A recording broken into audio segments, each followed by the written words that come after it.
प्यारे दोस्तों, आपका हमारे चैनल पर स्वागत है। आधा अधूरा ज्ञान जीवन में आधा अधूरा ही रहता है, इसलिए वीडियो को पूरा देखें और लाइक करें।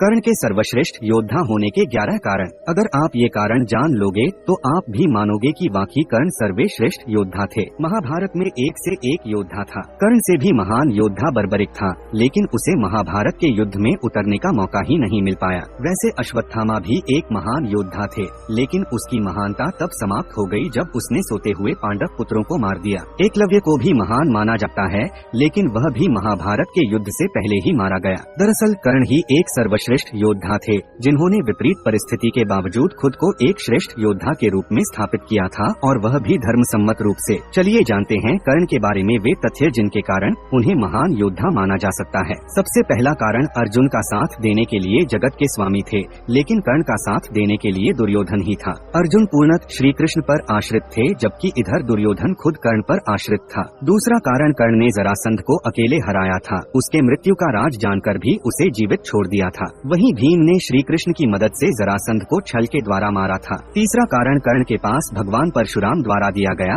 शिव का विजय धनुष था। यह धनुष जिस भी योद्धा के हाथ में होता था, उस योद्धा के चारों तरफ एक ऐसा अभेद्य घेरा बना देता था जिसे भगवान शिव का पाशुपतास्त्र भी भेद नहीं सकता था। कर्ण को महाभारत में तब तक नहीं मारा जा सकता था जब तक कि उसके हाथ में वह धनुष था। चौथा कारण, कर्ण ने कुंती को वचन दिया था कि वो उनके 4 पुत्रों की जान नहीं लेगा, लेकिन वह सिर्फ अर्जुन से ही युद्ध करेगा। युद्ध के दौरान ऐसे कई मौके आए भी जब कर्ण का सामना भीम, युधिष्ठिर, नकुल और सहदेव के साथ हुआ। वो चाहता तो उन सभी को मार सकता था, किंतु उसने ऐसा नहीं किया, क्योंकि एक योद्धा का वचन ही उसके लिए सर्वश्रेष्ठ होता है। पांचवा और अहम कारण, कर्ण को गुरु द्रोण ने वह संपूर्ण शिक्षा नहीं दी जो उन्होंने पांडवों या कौरवों को दी थी। फिर भी कर्ण ने परशुराम से बची हुई शिक्षा छल से हासिल कर ली थी। यदि कर्ण अर्जुन के बराबर योग्य नहीं होता तो भगवान परशुराम कर्ण को शिक्षा देने के लिए तैयार नहीं होते। छठा कारण, कर्ण एक सच्चा मित्र होने के साथ साथ ही दानवीर भी था। स्वयं भगवान श्री कृष्ण इस बात की पुष्टि करते हैं कि कर्ण से बड़ा दानी कोई नहीं। कर्ण जब यह जान गया कि मेरी माता कौन है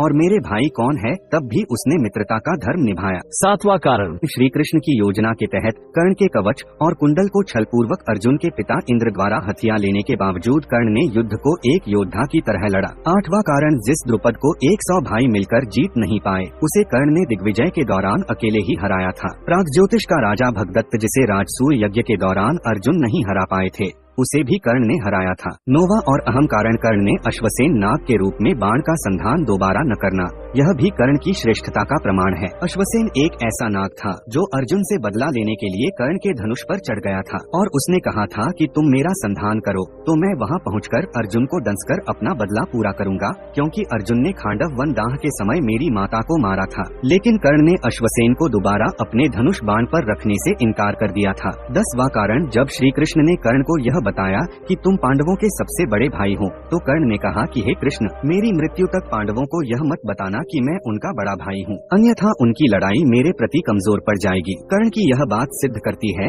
कि वह पांडवों के प्रति किसी भी षड्यंत्र में शामिल नहीं था, फिर भी युद्ध के सामने योद्धाओं की तरह ही लड़ा। 11वां कारण यह है कि महाभारत के एक प्रसंगानुसार जब कर्ण के बाणों के प्रहार से अर्जुन का रथ कुछ इंच पीछे चला जाता है और कृष्ण उसकी प्रशंसा करते हैं, तब अर्जुन कहता है कि मेरे बाणों से कर्ण का रथ कई गज पीछे चला गया, तब आपने मेरी प्रशंसा नहीं की। अर्जुन की इस बात पर भगवान श्री कृष्ण कहते हैं कि कर्ण के रथ पर कर्ण और महाराज शल्य बैठे हैं, परंतु तुम्हारे रथ पर मैं यानी भगवान नारायण और महावीर हनुमान बैठे हैं, तब भी कर्ण ने तुम्हारा रथ पीछे धकेल दिया। सोचो, यदि महाबली हनुमान नहीं होते तो क्या होता।